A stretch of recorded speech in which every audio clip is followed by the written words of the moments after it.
It's Bands Day, and Wizards certainly gave us a lot more than we were expecting to talk about when it comes to the most recent Banned and Restricted announcement. We have some bans in Standard, some bans in Pioneer, some bans in Legacy, some bans in a bunch of different formats, but if you are a fan of my channel, you know that we're mostly going to be focusing on the Standard and Pioneer bans in this video, and shock and surprise, yes, there was attention given to Pioneer by Wizards this announcement. So if you are here for the Standard bans, we're going to talk about those second after the shorter list of Pioneer bans. If you want to jump to those, you can just click down in the description below and time skip over to where we talk about Standard. But we're going to start talking about some of the bans in Pioneer before we move into Standard, and then looking at what decks obviously lose out the most from these banned cards being removed from their 75, as well as taking a look at some of the bigger deck archetype winners from the ban announcements in both formats. So strap on in, we got some B&R to dive into. So the one that kind of caught a lot of people off guard is going to be the Pioneer ban.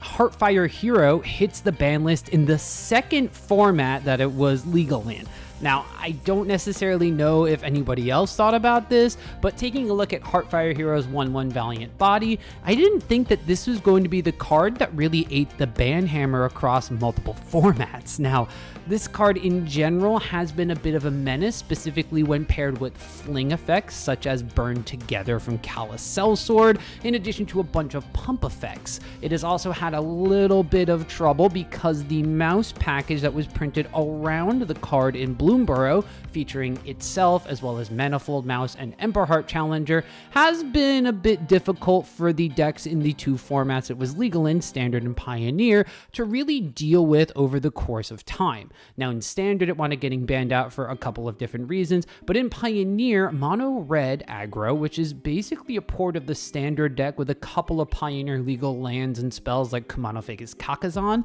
has been one of the most popular decks in the format for a very long time, mostly off the back of this early game aggressive mouse package. Now in general, the mono red aggro deck was able to punish a bunch of these slower decks of the format, specifically ones that were cheating on removal in the main deck and really just kind of hoping to goldfish their own game plan. This is of course decks like the Lotus Field combo deck and some of the slower control decks that really weren't conceding a lot of 3 and 4 mana board wipes and just playing the powerful Planeswalker package and spot removal to try to deal with a bunch of the one kind of creature deck threats that were being thrown out there. This also wound up punishing some of the decks that were playing up to 4 or 5 colors that didn't really have a hard board presence until about turn 3 was coming around, besides maybe a couple of mana generation cards. Mono red aggro over the course of Pioneer's tenure, though, has gotten a lot of answers to it, such as the resurgence of decks like Rakdos Midrange, the upgrades that Izzet Phoenix has been making by not only just packing more removal in their main deck, but also going wide with the Core Steel Cutter approach, and then decks like Azorius Control making concessions to cards like Temporary Lockdown and being able to play to the board earlier thanks to Portable Hole, Seam Rip, and a lot more early game answers rather than just playing a couple of tap lands and passing the turn. Of course, there has also been a resurgence of Greasefang. That combo deck can not only put a bunch of things on board as early as turn 3, but also has a bit more longevity than some of the other combo decks that don't play to the board, but rather play with a bunch of spells on the stack or in hand. Now, all across everything, Pioneer does not have the most metagame data to work with. However, mono red aggro was rocking below a 50% win rate when you look at like the last month or so of Magic the Gathering online results, but that doesn't necessarily speak to the power of the deck as a whole, concerning it is still winning challenges and putting up results basically across the metagame. Now, with Heartfire Hero banned, the deck does have to kind of reassess what it's going to be doing in the format as far as the package of creatures goes. Now, Mutavault was a big addition to this deck that was going to be giving a little bit of extra oomph with the mouse package. However, now that you are missing your most powerful 1-drop that does make some awkward attacking and blocking situations for for your opponent decks, as well as the fact that Monstrous Rage's favorite target is potentially out of the format. You may have to go back to the drawing board as to what you're going to be putting in your 1-drop slot, because it is going to be extremely important. Now, Hired Claw is the de facto go-to in Standard, which doesn't have the same synergy with the rest of the mouse package. Likewise, there were cards like Monastery Swiftspear that were hit or miss in some of the lists, but has kind of taken a backseat to the main mouse package in general. If you aren't running Heartfire Hero anymore because it's banned, then you start to reevaluate if Manifold Mouse and Emberheart Challenger are even worth the slots in the deck. Now, because of this, I don't necessarily know if the rest of the mono red package is going to be able to keep its kind of S-tier mantra as one of the more popular decks in the format. Now, by all means, I do think that mono red is still going to be a valid option and may wind up falling down in the tiers of popularity as well as power, and it isn't necessarily going to be as dominant as it used to. Now, this could see the mono red deck switching back to like the slick shot show off fling versions that were being run a little bit earlier on in Pioneer and even in Standard's tenure, or we could wind up seeing them going back to the leyline version so that some of the weaker 1-drops get amplified by the fact that their pump spells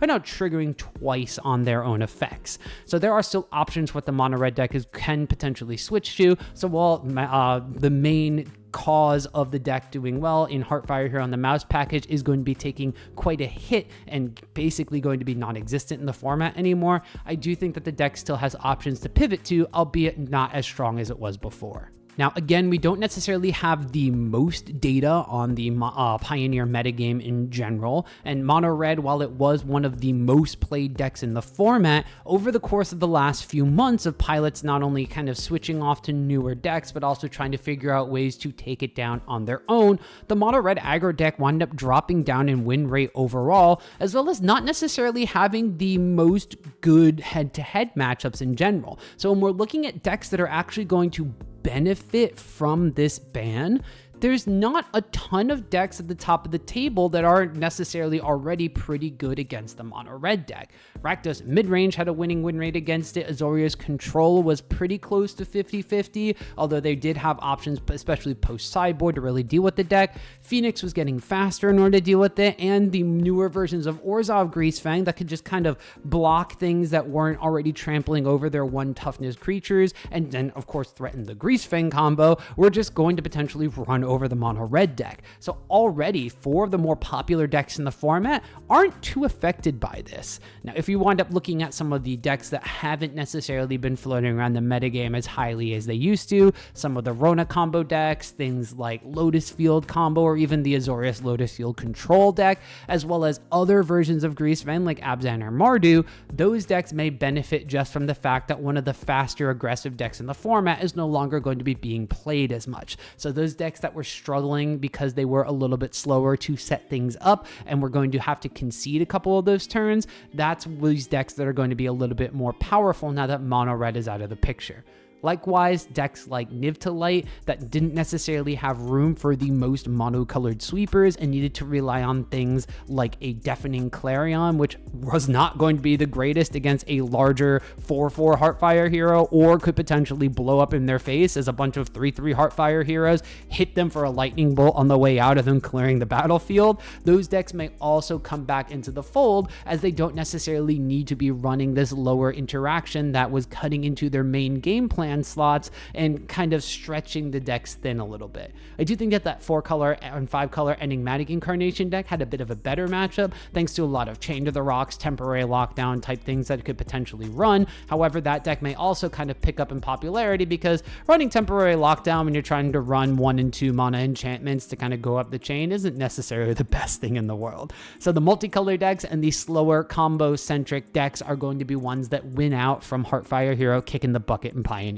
Now, moving into Standard, this is where we had a couple of shakeups. One was pretty expected with the banning of Vivi, but then 2 that were a little less expected from the general population, Proft Eidetic Memory as well as Screaming Nemesis, are also things that we have to consider when we start looking at the Standard metagame overall, because The top 2 metagame shared decks for the last, I don't know, however many events have now been significantly nerfed or pretty much taken out of the metagame in general. And we're going to wind up hitting all of these cards one by one a little bit just to talk about them in their own kind of isolation, because I do think that even though Vivi and Proft went in the same deck and were a problem together, that there are separate cases specifically for Profts as to why it needed to get the ban alongside Vivi in general. So we're going to take all of them individually, and if you want to hear my reasoning for one over the other, you can do the same thing and go down to the description below. I'll have timestamps so you could just skip to the card you want to hear talked about. All right, so the big one is Vivi, obviously.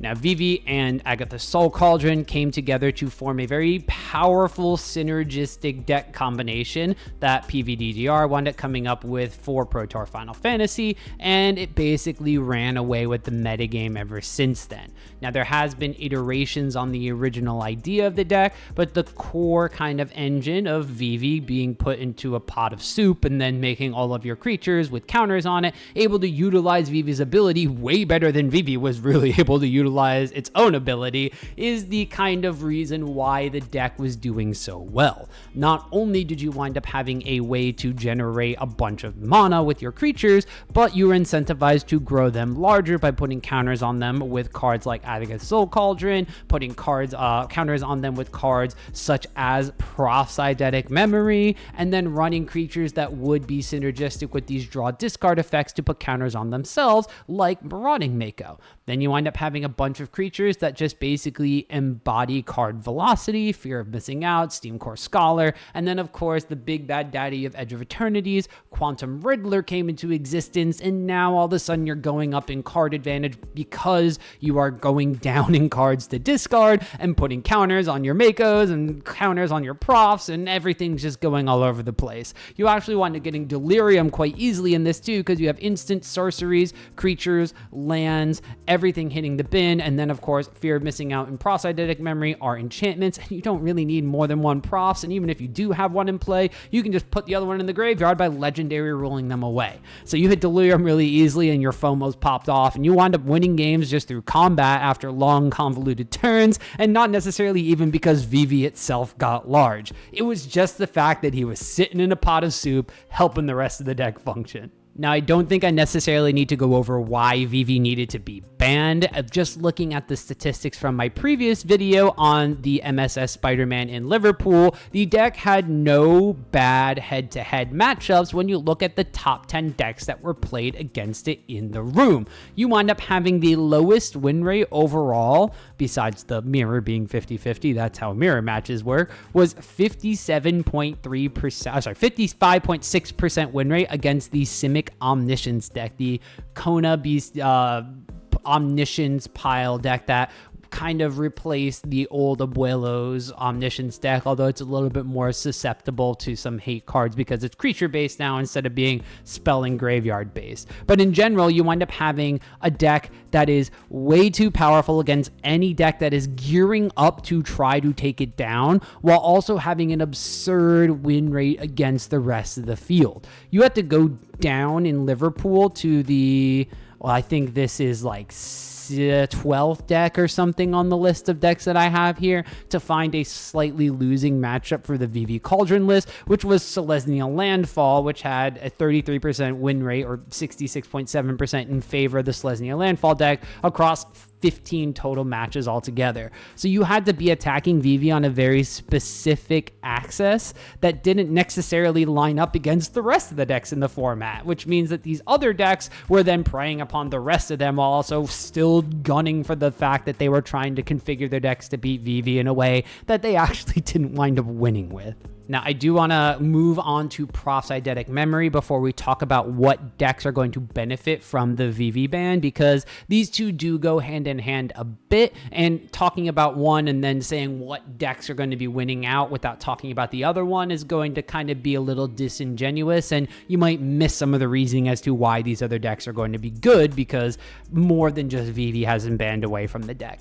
But Proft's Eidetic Memory, outside of the Vivi Cauldron package, had a couple of existence in Standard previously, specifically a bit of a Dimir tempo style list that was utilizing it as well as a bunch of card draw spells or card draw creatures to put a bunch of counters on their own creatures and then just kind of go tall in a more aggressive way. Proft Eidetic Memory synergized extremely well with your ETB draw discard effects, like your Steam Core Scholars, your Fear of Missing Out, and then specifically Winter Night Stories, which thanks to Harmonize could potentially be cast twice in a single turn, and then put up to 6 counters on something, which then of course played extremely well with Vivi, meaning that your creature could now, if it had 0 power like Vivi, all of a sudden could make 7 mana, which then let you kind of dig through all these spells you've drawn and continue to go off from there. Quantum Riddler was a big thing too, because any of these draw effects, while you were down to 1 or 0 cards in hand, all of a sudden drew you 2 cards, which then put additional counters on Proft Eidetic Memory. Or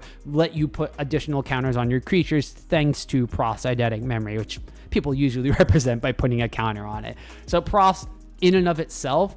was a very powerful engine card that played well with synergistic cards like Tersa Light Shatter and other lists, and was even a card that was very central to the Jeskai Oculus list that people were playing previously, to the point that the reanimating Oculus part of the package was kind of the plan B. It was mostly these other creatures that helped you discard Oculus, getting counters put on them thanks to Proft Eidetic Memory in general. So with both of these cards removed from the Vivi Cauldron deck, it is pretty much kaputski. I mean, you could wind up looking at potentially building it in a more aggressive way with like your slick shot show-offs and stuff. You could wind up building it like Jeskai Oculus again, but that one had its own issues where, like I mentioned previously, Proft was actually like the way that it was winning most of its games. You could maybe look at like a weird Is It Delirium list with FOMO and maybe you go for Violent Urges, but I think there's just better versions of these decks in other colors that exist already, so it's going to wind up being a little more difficult to see what kind of Is It color list replaces the Vivi Cauldron spot of the metagame.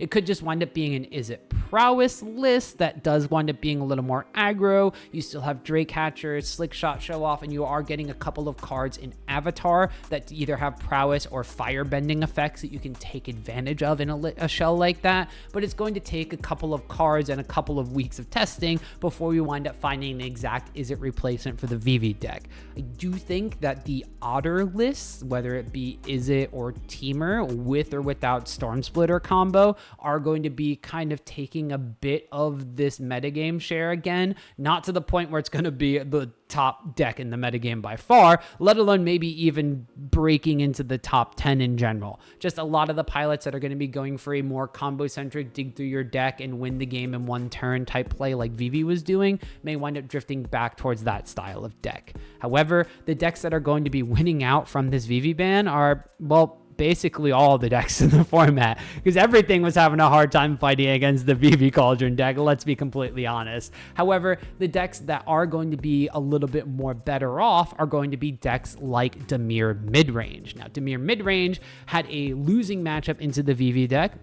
and was struggling with the fact that it had to deal with a bunch of different types of permanents. Had to deal with Egg of the Soul Cauldron, that's an artifact. Blue and black don't do that the greatest. You had to deal with enchantments like Proft Eidetic Memory, and even the fact that like FOMO was an enchantment creature. Blue and black don't deal necessarily well with enchantments, however they can deal with creatures pretty well. Blue did wind up getting a null, so you could use that as a tempo play, but that didn't do anything against Winter Night Stories. And then if you're putting in cards like Spell Pierce to deal with early Winter Night Stories, or potentially getting them on a bit of a harmonized thing before they have enough counters on their stuff, well, then you're just playing Quantum Riddler, and you're not able to counterspell that unless you're playing Essence Scatter. They already get the value, so like shooting the Sheriff against it isn't necessarily the greatest thing in the world. Yeah, the Dimir matchup was a little difficult to navigate, and you had to build your deck in a specific way to anticipate what the Vivi deck was doing. You basically had to be kill on sight, make their Proft Eidetic Memory as not useful as possible, and hope that you had enough tempo to close the game out before they eventually drew into their Quantum Riddlers and stuff, and were able to kind of stall the game and take back over from there. So Dimir is going to be super happy about this. I do think that a lot of the lesser power or lesser fast speed aggro decks, like the Simic Ouroboros lists and things along those lines, are going to be loving the fact that Is It Basic Cauldron is no longer in the format. Yes, they were kind of built to deal with decks like that and kind of explode out of nowhere and punish the Vivi Cauldron deck for not having its own explosive start and potentially winning the game before Vivi could kind of stabilize things. But those decks are going to have a field day if decks like Dimir get more popular because, well, they're pretty good into the Dimir deck that is only trying to kill one thing at a time, and these are going completely wide on their board thanks to cards like Jackal and Paw Patch Recruit with Offspring and things like that. And then you're just growing your board incrementally with cards like Ouroboros. I also think that Sultai Reanimator is in an interesting spot. I do think that it's not necessarily as big of a winner unless certain things go well for it. Because with the Vivi Cauldron deck out of the meta game, not a lot of people are going to be packing Graveyard Hate. Not that Graveyard Hate was that good against the Vivi deck to begin with. Now, the Sultai Reanimator list does utilize a stocked graveyard, and while it can wind up saving some of its things by getting it from cards that have been milled with effects like Town Greeter and things like that, you're not necessarily going to be able to stock up a full graveyard if people start running cards like Soul Guide Lantern as opposed to Lord Skitter or things like that. Deck was already a little bit weak to Rest in Peace, but Rest in Peace wasn't being played as widely by all of the white decks. Mostly the control lists were the ones running that, so they could slow the Vivi deck down long enough. So I do think that as long as there isn't another graveyard-based deck that pops up, Sultai Reanimator is going to be walking away with this one as a victory from it. However, I think there is one more graveyard deck that does get a little more popular and may kind of rain on Sultai Reanimator's parade, and that is the different color Yuna shells. Whether it be Bant, whether it be Naya, whatever it is, the unit decks were a little bit too slow to deal with the Vivi and red decks and needed basically until turn 4 to kind of pop off, similarly to like the Omniscience decks and the Sultai Spider-Man deck or the Sultai Reanimator deck. But now that Vivi is out of the equation, these decks are going to be a little bit more powerful and specifically can kind of deal with those dirtily, tempo-y, mid-range Black X decks that were going to be popping up in the wake of Vivi's ban. So, Sultai, Dimir, Yuna, as well as the Simic decks, basically every deck in the metagame is going to be loving the fact that Vivi Cauldron is Kaputski. That brings us to the last standard ban, which is a tiny bit of an outlier, and that is Screaming Nemesis. Now, this 3/3 for 3 with haste and an ability that not only shocks your opponent whenever it gets dealt damage, but prevents them from gaining life for the rest of the game, was a piece of the mono-red puzzle that not a lot of people suspected early on being a problematic thing. Of course, early on, we also still had the mouse pack, which was Heartfire Hero and Monstrous Rage, so Screaming Nemesis was just kind of an afterthought. Now, I did take Quinn playing it alongside Witchstalker's Frenzy before people realized the full potential of bashing somebody for a maximum of 8 damage in a single turn while shutting off their avenue of life gain to come back, although that line of play has kind of fallen off in more recent times, and Screaming Nemesis was just an on-curve 3/3 threat that felt really bad to have to block with something that didn't necessarily kill it outright with low damage. Cards like Azure Beastbinder and Preacher of the Schism were being run to kind of stymie the Screaming Nemesis' threat by either shutting off its abilities entirely or trying to mitigate the damage enough to the fact that it needed to trade with the one creature rather than doming your face or doing something else to the rest of your board and clearing out multiple blockers at the same time. Now, with the red decks losing Screaming Nemesis on top of the fact that their mouse package is significantly nerfed, I do think that the mono red decks are going to have to shift away from what they were doing previously in order to find more things to do. Now, the mono red decks in general were kind of the quote-unquote anti-Vivi deck for a little while. However, that wasn't necessarily the case in more recent results where it was at a 42.7% win rate against the deck. Struggling against other mid-range matchups as well, like the Dimir deck as well as the Sultai Reanimator deck, the red deck's potency in the format was kind of slowly falling off. However, without Vivi Cauldron in the format, you could potentially get rid of Razorkin Needlehead and get rid of a lot of these anti-Vivi specific cards and then put back in some of the more aggressive either mouse package or other things that the red deck could potentially run to really hammer home faster wins against some of these slower combo-y decks or against some of the decks that were trying to play the tempo race game against it itself. So while mono red's overall results were not putting up the same numbers it was, say, a month or two ago, when they were probably making a lot of these decisions related to these games and the format as a whole. I do think that it would open up a unique spot for mono red to be more popular and more successful when the deck that was basically oppressing the rest of the metagame was removed from the equation. Now, because of this, the mono red deck may have to shift into adding a different color. Now, I know that the wet red deck existed as a little bit of a meme, but also kind of being something that wound up being a little bit more powerful than a lot of people were expecting. That could be a direction that you wind up taking the deck and putting some of those cards just back into the main deck instead of running Screaming Nemesis. However, the power of Nova Hellkite cannot be underestimated, so I do think that there is still a mono red shell that may wind up relying on a hasty threat like Tersa Light Shatter that would have been something good to pair with like a Proft Eidetic Memory if that was still around. But moving into more aggressive creatures like that in that 3-drop slot instead. You could also wind up seeing people picking up decks like the Boros Mice deck, which is something that did extremely well at Spotlight Spider-Man in Baltimore and put up some pretty good results for the one pilot that was there. I think it was like the most winning deck or something. I don't remember. You need to go watch my video recap on that to figure it out. But that deck in general, while it did have Screaming Nemesis, can wind up going up in some other cards, such as the Lord effects for the mice, as well as putting in 1 or 2 Mabel Heir of Cragflame, and still having a very powerful, potent package that doesn't need the Screaming Nemesis as much as it did before. Or you could look at potentially removing Screaming Nemesis, playing Tersa Light Shatter, or something else as a hasty threat on 3, or even lowering your curve more and playing more of a Boros Burn style deck alongside Slickshot Show Off, where you have Bolt Waves, Boros Charm, Lightning Helix, and even cards like Sheltered by Ghost to remove problematic permanents from your opponent's battlefield, and that could be the way that you wind up building the mono red aggressive deck instead.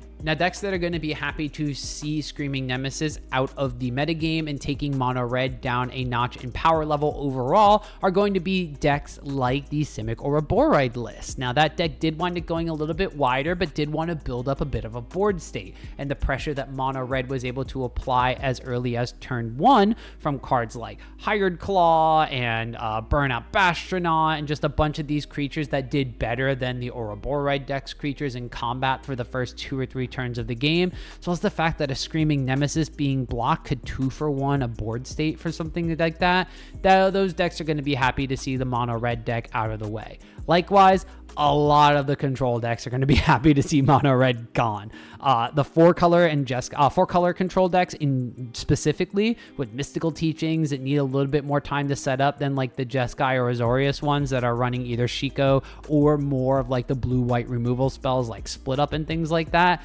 Those decks are going to be a little bit more happy to see mono red and the speed from the format removed. Likewise, other combo decks that needed to play to the board and not necessarily having an effect like Bringer of the Last Gift that would wipe the board for you, those decks are going to be happy to see mono red gone. Specifically the Simic Omniscience deck, where it doesn't necessarily do a whole lot besides draw and discard cards for the first 2 or 3 turns of the game before slamming a Kona, hopefully with hexproof, crewing or stationing a land, and then being able to put Omniscience down from there. So some of the slower decks of the format are going to be a lot happier to see mono red gone, and some of the decks that are playing more small creatures, maybe even like those Azorius Bunnycorn lists and stuff, are going to be happy to see Screaming Nemesis specifically gone, as that creates scenarios where blocking or combat math is just a heinous thing to do. So that's kind of just my off-the-cuff thoughts on the BNR announcement so far. What about y'all? What do you think is going to be popping up in Standard and rising in popularity now that 3 cards are gone?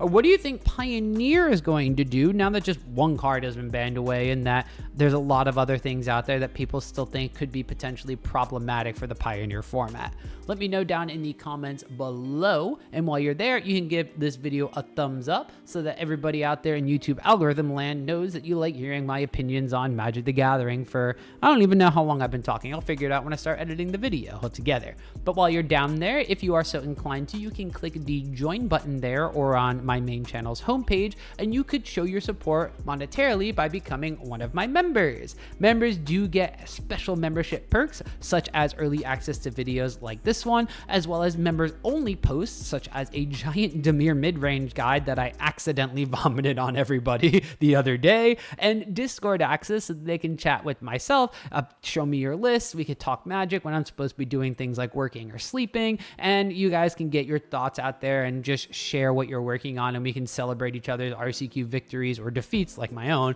together in the Discord chat. So you can click join down below the video or on my channel's homepage to show your devotion. Now, as always, you would be so inclined to just tap that subscribe button. Helps you stay up to date on all my latest Magic the Gathering deck techs, metagame analysis, and just in general content like this, and my opinions on BNRs and other things in the format. So if you guys are Standard, Pioneer, or even Modern fans, we'll see you in a few future videos.